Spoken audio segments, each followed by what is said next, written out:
Hi guys, what's up? Myself C. Abhishek Bansal. I'm from Mumbai. Welcome, welcome, welcome. वड़क्कम वड़क्कम वड़क्कम. So guys आज मैं जो ये वीडियो लेकर आया मेरे को 3-4 बच्चों का मैसेज आया था टेलीग्राम पर कि सर जब हम लोग ऑडिट पढ़ रहे हैं तो कौन से चैप्टर से शुरू करना चाहिए. सो ऑल दोज पीपल जिनका अटेम्प्ट है May 25, November 25, May 26, November 26 and onwards attempt. ठीक है, जो अटेम्प्ट खुल चुके हैं अभी. जब आप सीए फाइनल का पेपर देंगे तो यहाँ पर क्या होता है, प्लानिंग बहुत इंपॉर्टेंट होती है. तो कौन सा चैप्टर कब करना चाहिए, कैसे करना चाहिए, जिससे हम सब्जेक्ट में बैठे रहे, इंटरेस्ट बना रहे और वो इंटरेस्ट आखिर तक रहे. ठीक है, आपके सामने आपको एक पीडीएफ दिख रहा होगा जहां पर नंदिनी का आपको फोटो दिख रहा होगा. Nandini is young chartered accountant. Sachin उनके जो भाई है, both are my students, CA intermediate also and CA final also. So we have been getting very good results in the past. शानदार, बहुत सारे रैंकर्स आते रहते हैं अलग अलग भांति के, भिन्न भिन्न प्रकार के अच्छे अच्छे मार्क्स वाले लोग आते रहते. सो जो ये वीडियो देख रहा है एंड अगर उसको भी रैंक लाना है, because I teach either for a rank or a 70 plus mark,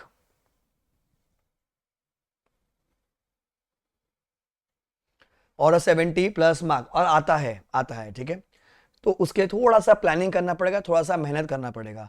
हम आपको पढ़ाते हैं मेन बुक से, जहां पर हम आपको सॉल्व करवाएंगे क्वेश्चंस. वो क्वेश्चंस है compilation of pass papers, ICI model questions, RTPs and MTB के क्वेश्चन है. सारे कंपाइल करके एक जगह डाले हुए एंड उसको फिर अपने को करना होता है. पर करने के लिए साथ में करना होगा. प्लस मैं आपको लिखवाता हूँ hand written notes. Hand written notes से हम पढ़ते हैं हैंड रिटन नोट्स. ठीक है, now I will show you this hand written notes. जैसे ऐसे हैंड रिटन से किसी स्टूडेंट के है, फिर आप उसको अपनी हैंड राइटिंग में कॉपी करोगे. तो मैं डिक्टेट करता हूँ, वो हम सब क्लास में ही लिखते हैं. सो पढ़ाने का और पढ़ने का पैटर्न थोड़ा अलग होता है. तो इसीलिए मैं आज ये वीडियो लेकर आऊँ कि जब आप पढ़ रहे हो, सेल्फ स्टडी कर रहे हो, या आपने क्लासेस मुझसे लिए हो, किसी और टीचर से लिए, किसी से भी ली होगी, आपने मॉड्यूल से पढ़ रखा है, तो अपना क्या है, इंटरेस्ट बना रहना चाहिए. उसके लिए आपको कैसे पढ़ना है. ठीक है, तो मैं जिनके पास मेरी बुक है वो बुक खोल लीजिए अपनी and come to the index.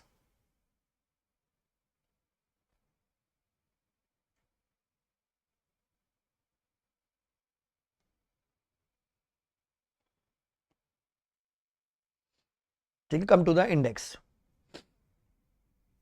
Now अगर आप देखोगे मेरी बुक में भी 19 चैप्टर्स है, मॉड्यूल में भी 19 चैप्टर्स है, तो मैंने वही पैटर्न फॉलो किया है, उसी तरीके से लिखा हुआ है. जहां बड़ा चैप्टर्स है हमने क्या किया, वहां पर पार्ट बना दिए. जैसे 4 के साथ 4A लिख दिया, 7 के साथ 7A, 7B, 7C, बिकॉज वो इटसेल्फ एक अलग ही टॉपिक है पूरा, तो हमने उसको बाइफर्केशन कर दिया. पर हमने नंबर चेंज नहीं किया आईसीआई के मॉड्यूल से. मॉड्यूल अगर आप खोलोगे, तीन तीन पार्ट में मॉड्यूल अपने डिवाइडेड है, जहां पर हमारे पास 19 चैप्टर्स है मिला के. तो मैं नंबर लिख रहा हूं कि कब क्या पढ़ना चाहिए. तो पहले क्या होता है, आप जैसे आप इंटर क्लियर होते हो, इंटर क्लियर के आपकी आर्टिकलशिप शुरू हो जाती है, फिर आप अपना एफआर उठाते हो, एफआर के साथ आप उठाते हो अपना एएफएम. ठीक है, एफआर के बाद एएफएम उठाते हो, या पहले आपने एएफएम उठाया होगा या फिर आपने एफआर किया होगा. डीटीआईडी आप अटेम्प्ट के 1 साल के पहले करते हो, बिकॉज तभी आके अपने को फाइनेंस एक्ट पता चलता है. अब बच जाता है ऑडिट.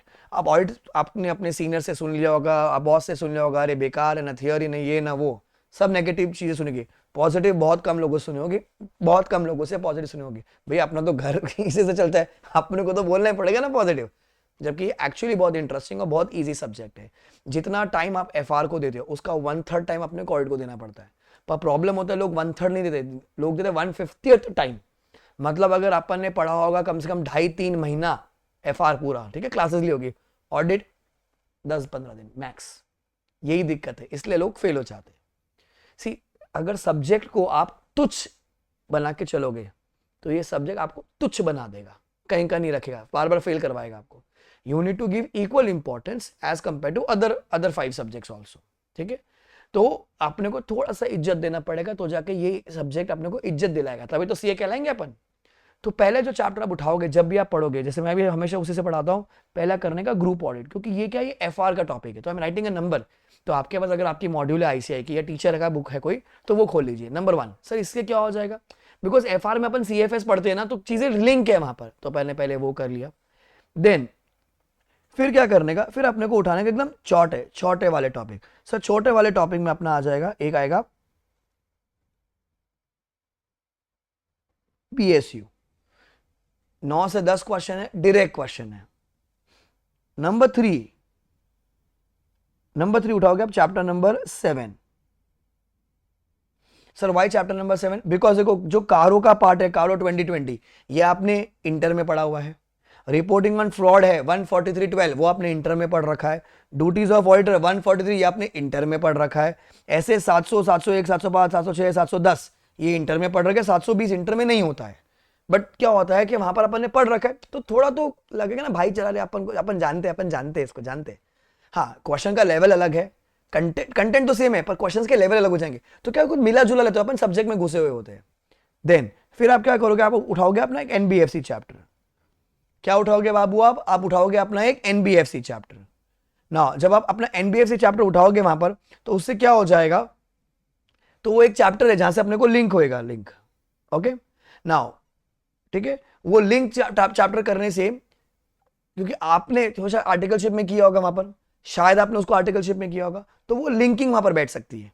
अच्छा चलो नहीं किया अपन ने आर्टिकलशिप में, एनबीएफसी के बारे में, बैंक के बारे में नहीं पढ़ रखे, पर क्या डायरेक्ट थियरी क्वेश्चन है, रट्टा मारना है अपने को, और इजी है बहुत। अच्छा, ये करने के बाद आप उठाओगे अपना बचपन वाला चैप्टर। बचपन वाला चैप्टर मेरा general auditing principles, chapter number 5 करोगे। इसमें आपको मिलेगा ऐसे 200, 265, 260, वो वाले एकदम बेसिक है जो अपने इंटर में पढ़ रखे हैं, पर इंटर में इजी थे, मतलब क्वेश्चन जो थे डायरेक्ट थे। यहां पर क्या आएगा, अपने को अलग वाले आ जाएंगे। देन स्टैंडर्ड पढ़ लिया, अब उसके बाद आप उठाओगे अपना investigation and due diligence, that would be chapter number 6। सी मैं क्या कर रहा हूं, कॉम्बिनेशन कर रहा हूं स्टैंडर्ड्स का और चैप्टर का, स्टैंडर्ड्स का और चैप्टर का। अब ये करने से क्या हो जाएगा, जैसे फॉरेंसिक इंटरेस्टिंग है, ड्यू डिलीजेंस अपन मर्जर्स एक्विजिशन देखते हैं, थोड़ा बहुत तो पता होगा अपने को, इन्वेस्टिगेशन में कॉमन आंसर बन जाता है, तो चैप्टर हो गया। अब आप उठाओगे महारथी चैप्टर्स। महारथी चैप्टर्स कौन से, जो न्यू चैप्टर्स आए हुए, न्यू कौन से आए, पहला उसमें उठाने का अपने को रिलेटेड सर्विस वाला, एसआरएस, एकदम easy. Specialise areas chapter number 8 करोगे आप उसको। देन फिर प्रोस्पेक्टिव चैप्टर नंबर 9, फिर डिजिटल ऑडिट चैप्टर नंबर 10, फिर रिव्यू करोगे चैप्टर नंबर 11। तो ये क्यों कर रहे हैं अपन साथ में, क्योंकि इसमें बहुत सारे कनेक्टेड पॉइंट्स है। क्या है, बहुत सारे कनेक्टेड पॉइंट्स है। डिजिटल ऑडिट बीच में क्यों डाला, क्योंकि क्या सारे स्टैंडर्ड्स हो जाएंगे तो दिमाग हो जाएगा rush and then it will get bust. अब डिजिटल ऑडिट भी तो नया चैप्टर है, उसमें ऑटोमेटेड एनवायरनमेंट भी है जो पुराने में होता था, थोड़ा बहुत इंटर का भी है उसमें, बट क्या होता है कि भैया 3-4 स्टैंडर्ड वाले चैप्टर के लिए बीच में अपन ने चैप्टर घुसा दिया। ठीक है, 11 हो गया यहां पर। देन अब आप उठाओगे अपना एसडीजी वाला चैप्टर, चैप्टर नंबर 12, फुल रट्टा मारने वाला चैप्टर है, कोई लॉजिक नहीं है, कोई हाथ नहीं, कोई पैर नहीं है। 12 हो गया। 13, now you can do completion and review, क्योंकि इसमें 3 ही ऐसे 560, 570, 580, और you can do quality control then chapter number 14। तो 13 और 14 में स्वैप कर सकते हो, ऐसे 220 क्वालिटी कंट्रोल, मतलब SQC1 अगर करना है पहले पहले वो कर लीजिए, या 560, 570, 580 कर लीजिए। मैं एडवाइस करूंगा 560, 570, 580 पहले कर लो। 14 चैप्टर्स हो गए आपके। Then chapter number 15 you will do internal audit. अब इंटरनल ऑडिट क्यों किया, क्योंकि अगेन सेक्शन 138 की बात है, ये अपन ने इंटर में ही पढ़ रखे वहां पर। ठीक है, और यहां पर आपको ऐसे 610 भी मिल जाएगा। देन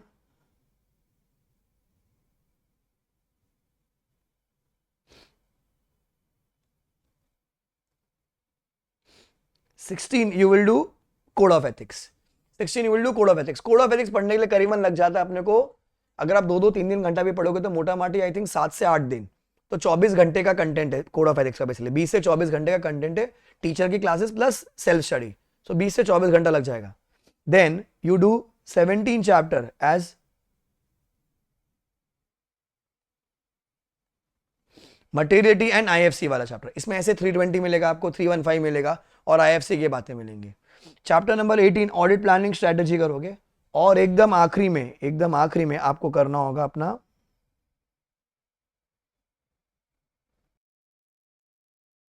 अपना करोगे आप ऑडिट एविडेंस वाला। ऑडिट एविडेंस वाले में क्या है, 500 की सीरीज है जो हमने इंटर में पढ़ रखी थी, तो उससे अपने को क्लोजर करने का। अच्छा, मैंने एक चैप्टर के बारे में बिल्कुल बात नहीं की जो कि बैंक ऑडिट, तो चैप्टर 19 मतलब एनबीएफसी में खाली आप एनबीएफसी करोगे, बैंक ऑडिट नहीं करोगे। आफ्टर फिनिशिंग ऑडिट एविडेंस आप लास्ट में बैंक ऑडिट करोगे, क्योंकि वो बहुत टेक्निकल, देखो आता है 3 से 6 मार्क का, वो आता ही आता है, मतलब कभी वो डिस्क्रिप्टिव बन के आता है, कभी वो एमसीक्यू में टपक जाएगा, कभी दोनों में घुस के आएगा, पर उसको एकदम लास्ट में करने का। So if you follow this all 19 chapters आप ये कर सकते हो। किसी को चाहिए तो उसका आप स्क्रीनशॉट ले लीजिए। मैं फिर से रिपीट करता, ग्रुप ऑडिट नंबर 1 हो जाएगा, नंबर 2 पीएसयू हो जाएगा, और number 3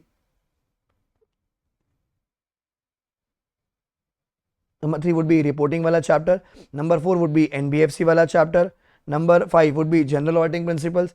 Number 6 would be investigation due diligence. 7 would be SRS की series. 800 की series is 8th. Then 9 is prospective. 10 is digital audit. 11 is review of financial information. 12th chapter will be your SDG chapter. 13th chapter would be your SA 560, 570, 580. 14th chapter would be SQC1 and SA 220. 15th chapter would be internal audit. 16th chapter would be code of ethics. सबसे लंबा chapter ये मिलेगा आपको. 17वां chapter is materiality. 18th chapter is planning and 19th chapter is last में audit evidence. उसके खत्म करने का लास्ट में क्या करोगे, बैंक ऑडिट. कोई चैप्टर छोड़ नहीं सकते, करना सब कुछ पड़ेगा क्योंकि एमसीक्यू में भी आता है. So you can't ignore this. ठीक है. अगर किसी को क्लासेस चाहिए so you can contact नीचे दिए नंबर पे फोन कर सकते हैं 9987045565 or else you can visit our website www.letslearnindia.in. okay, so do like the video, comment and share with your friends जिनका अटेम्प्ट है, जिनको समझ में आए क्या पढ़ना है. और ऐसे करने से क्या हो जाएगा, आप सब्जेक्ट में भी रह जाओगे. ठीक है, आपको बोरियत नहीं आएगी. इंटरेस्टिंग लेंदी चैप्टर, वैसे अपन ने कॉम्बिनेशन बना रखा है.